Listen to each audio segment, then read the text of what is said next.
Langit malam di kota kecil itu ditutupi awan hitam yang pekat. Hujan rintik-rintik turun tanpa henti, membasahi aspal dan dedaunan yang sepi. Udara malam menusuk tulang, dan kabut tipis menyelimuti jalanan yang lengang. Di antara bayangan lampu jalan yang redup, Rani berjalan seorang diri. Tubuhnya dibalut jaket putih rumah sakit yang kebesaran, rambutnya yang sedikit basah menempel di pipi. Di tangan kirinya tergenggam payung hitam tua yang sebagian rusak, bergoyang diterpa angin. Langkahnya pelan, tak bersemangat. Di dadanya terasa sesak. Baru 1 jam lalu ia menyaksikan napas terakhir Dimas, bocah 7 tahun yang sudah 2 bulan ia rawat di bangsal anak. Dimas bukan hanya pasien. Ia seperti adik kecil yang selalu menunggu Rani datang setiap pagi dengan senyum dan cerita dongeng. Tapi sore tadi, Dimas pergi. Tanpa sempat Rani menemaninya. Karena Rani sedang menangani pasien lain yang kritis di ruangan berbeda. Kak Rani janji ya, nemenin terus sampai Dimas sembuh. Itu kata-kata terakhir yang Rani dengar dari Dimas 2 hari lalu. Dan janji itu, gagal ia tepati. Malam ini, ia pulang tanpa kekuatan. Tapi tak ingin menangis di depan siapapun. Ia ingin cepat sampai rumah. Maka ia memutuskan melewati lorong tua di belakang terminal, jalan pintas yang selalu dihindari orang. Lorong itu dikenal dengan nama Lorong Mati. Warga menyebutnya angker. Banyak yang bilang pernah melihat penampakan. Tapi Rani tak percaya begituan. Ia sudah terbiasa dengan kematian, di rumah sakit, kematian datang tiap hari. Cuma lorong kosong, paling juga kucing, pikirnya sambil menarik napas panjang. Ia masuk ke lorong. Langkah pertamanya menimbulkan bunyi, tap, di atas aspal basah. Lalu langkah kedua, tap, ketiga, tap. Tapi mulai langkah keempat, ia mendengar bunyi lain. Tap, tap, tap. Seolah ada yang mengikuti dari belakang. Rani berhenti. Ia menoleh. Kosong. Hanya lorong gelap dan kabut. Tak ada siapapun. Ia lanjut berjalan. Tapi bunyi langkah itu tak berhenti. Malah semakin teratur, dan seperti lebih berat. Suara hujan pun terasa menjauh, hilang ditelan kesunyian.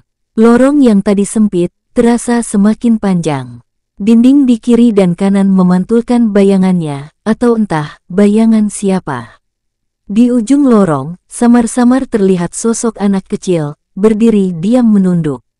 Rani menghentikan langkahnya. Anak itu tak bergerak, tapi kemudian, mengangkat kepala dan menatap langsung ke mata Rani. Matanya kosong, bajunya koyak, dan bibir kecilnya bergerak pelan. Kak Rani. Sosok itu berdiri diam di ujung lorong. Tubuh kecil, basah kuyup. Baju rumah sakit warna biru muda yang robek di bagian pundak. Rambutnya menempel di dahi. Kulit pucat, nyaris seperti mayat. Tapi yang paling membuat Rani tercekat, anak itu tidak memiliki bayangan. Lampu di atas lorong berkedip, cetek, cetek, menimbulkan kilatan cahaya singkat, lalu redup lagi. Dalam sekejap-sekejap itu, wajah anak itu makin terlihat jelas. Itu Dimas. Tapi bukan Dimas yang Rani kenal.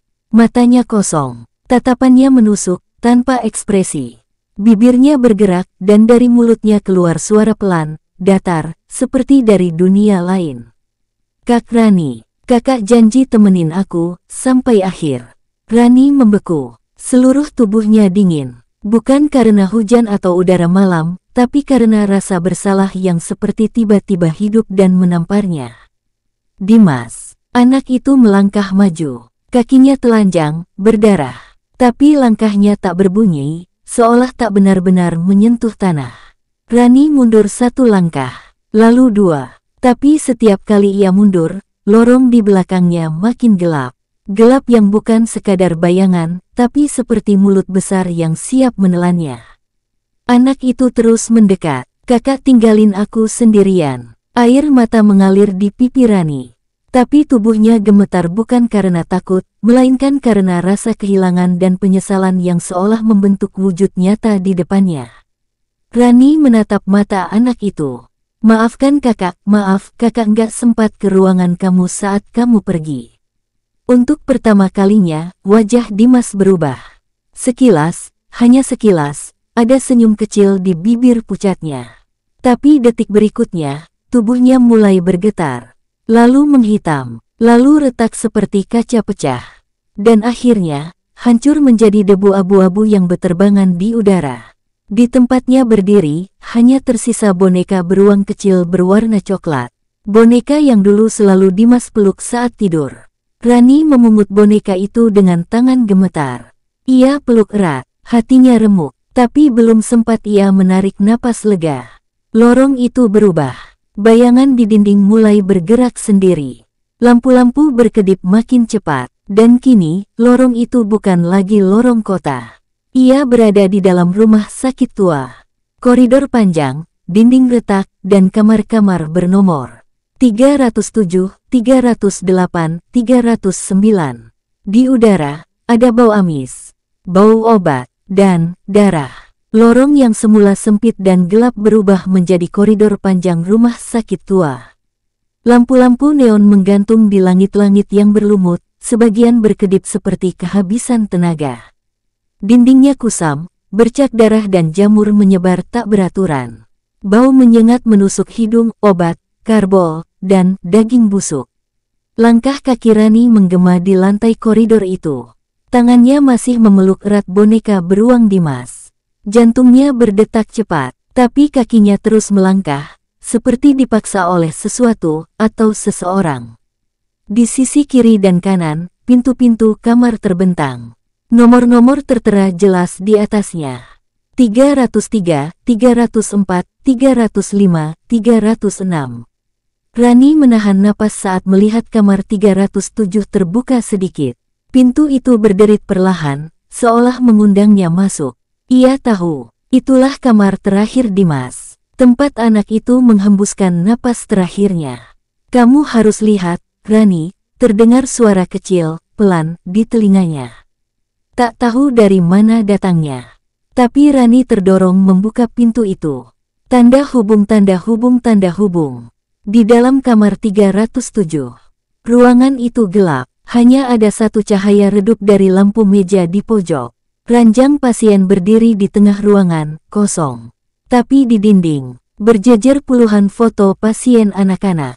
Mereka tersenyum di masing-masing foto, ada yang botak, ada yang pucat, ada yang memegang boneka, ada yang mengenakan selang oksigen. Wajah-wajah itu, semuanya pernah Rani rawat. Tapi tak ada satupun dari mereka yang masih hidup. Tiba-tiba, lampu meja mati. Suasana gelap total. Lalu, suara klik-klik seperti kamera tua berbunyi. Cahaya kilatan sesekali menerangi ruangan. Dan setiap kilatan itu, bayangan-bayangan mulai muncul di ranjang.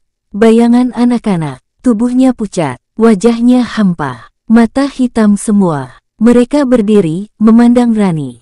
Kenapa kamu pergi saat kami butuh kamu? Kamu janji nemenin kami. Kami takut, tapi kamu nggak datang.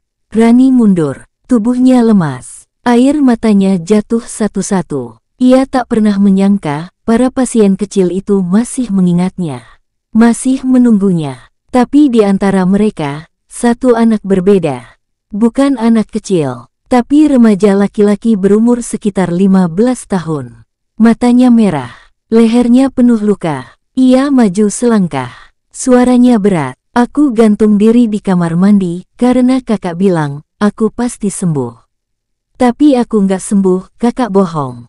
Rani menutup mulutnya, menahan teriakan. Itu adalah pasien remaja bernama Tegar, yang bunuh diri karena depresi. Aku cuma ingin kamu jujur.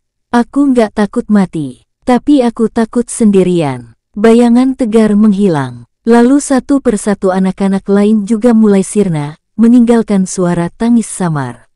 Rani terduduk, gemetar, hancur, tapi juga sadar, ia tak hanya kehilangan pasien. Ia kehilangan bagian dari dirinya. Tapi saat semuanya mulai tenang, pintu kamar menutup sendiri dengan keras. Dari dinding pojok, perlahan-lahan muncullah sosok wanita tua dengan wajah rusak dan tubuh terbakar sebagian. Rani tak bisa bergerak. Wanita itu mendekat dan berkata dengan suara lirih yang penuh luka. Rani, kamu mengenalku, bukan? Rani menatap sosok wanita tua yang berdiri beberapa langkah darinya. Wajahnya hancur sebagian, kulit seperti meleleh terkena api. Tapi mata itu bening, teduh, dan sangat familiar. Rani perlahan berdiri, tangannya gemetar. "Siapa Anda?" Wanita itu tersenyum samar. "Kamu mengenalku, Rani. Aku adalah ibumu." Dunia Rani seperti berhenti. Ia merasa mual, pusing, jantungnya berdetak tak beraturan. "Ibuku meninggal saat aku bayi. Kecelakaan itu yang semua orang katakan padaku." Wanita itu melangkah lebih dekat. Rani tak bisa bergerak, seperti kakinya ditahan oleh tanah. Dari mata sang wanita tua, mengalir air mata hitam. Tapi wajahnya tetap lembut. "Bukan kecelakaan, Nak. Aku dibakar hidup-hidup oleh warga. Mereka bilang aku tukang sihir karena terlalu banyak pasienku meninggal." Rani menutup mulutnya, syok. "Ibu, bidan desa, yang katanya gila, itu." Wanita itu mengangguk pelan. "Aku hanya mencoba menolong. Aku bantu ibu-ibu melahirkan, obati warga miskin, rawat yang sakit. Tapi saat 2 bayi meninggal berturut-turut karena komplikasi, mereka tak terima. Mereka tuduh aku bawa sial. Aku diseret, dikunci di rumah, dan dibakar." Suasana ruangan tiba-tiba berubah. Dinding kamar 307 memudar, berganti menjadi gubuk tua yang terbakar, dengan suara jeritan dan tangisan dari kejauhan. Rani berdiri di tengahnya, tubuhnya menggigil melihat sekelompok warga berdiri membawa obor, dan di dalam kobaran api itu, sang ibu memeluk sebuah selimut kecil, tempat bayi Rani dulu berada. "Aku sembunyikan kamu di lemari kayu. Aku pilih terbakar, agar kamu hidup." Rani jatuh berlutut, air matanya tak bisa dibendung lagi. Dari balik kabut dan debu api, ia melihat sang ibu melangkah keluar dari kenangan masa lalu, mendekatinya. "Lorong ini bukan tempat setan, Rani. Ini tempat mereka yang ditinggalkan. Kami, hanya ingin dikenang, didengar, dimengerti. Kamu tak salah, Nak. Tapi jangan ulangi takdir ibu. Jangan tinggalkan mereka yang tak punya siapa-siapa." Sang ibu mengulurkan tangan. Rani menyambutnya. Dan untuk pertama kali dalam hidupnya, ia merasakan pelukan ibu kandungnya.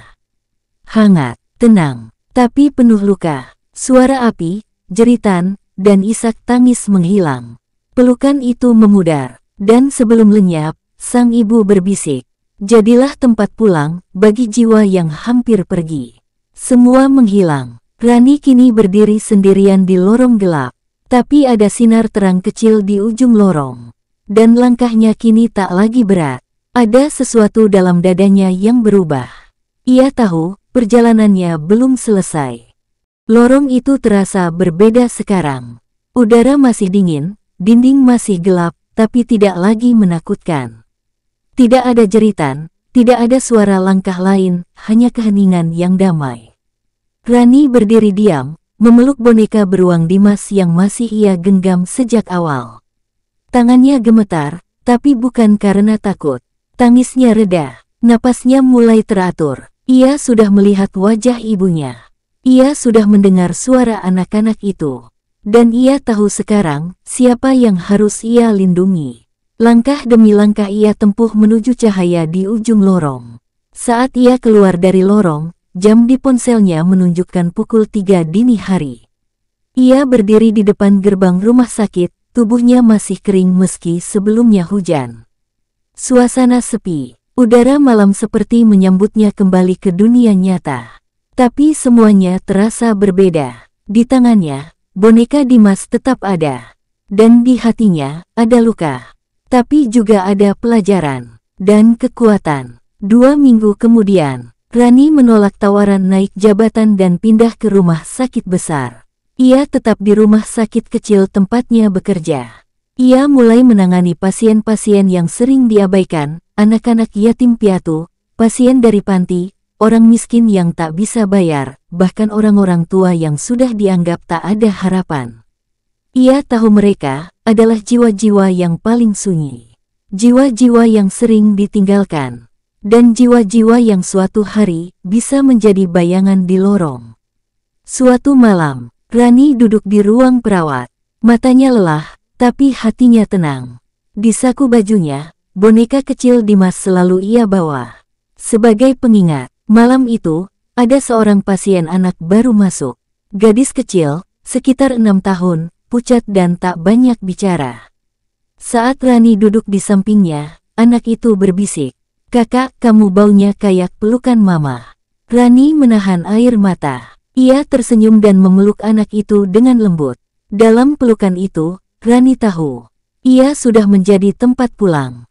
Tempat bagi mereka yang takut, sendiri, dan hampir pergi. Ia tidak akan meninggalkan mereka lagi. Tidak seperti yang dulu terjadi di lorong itu.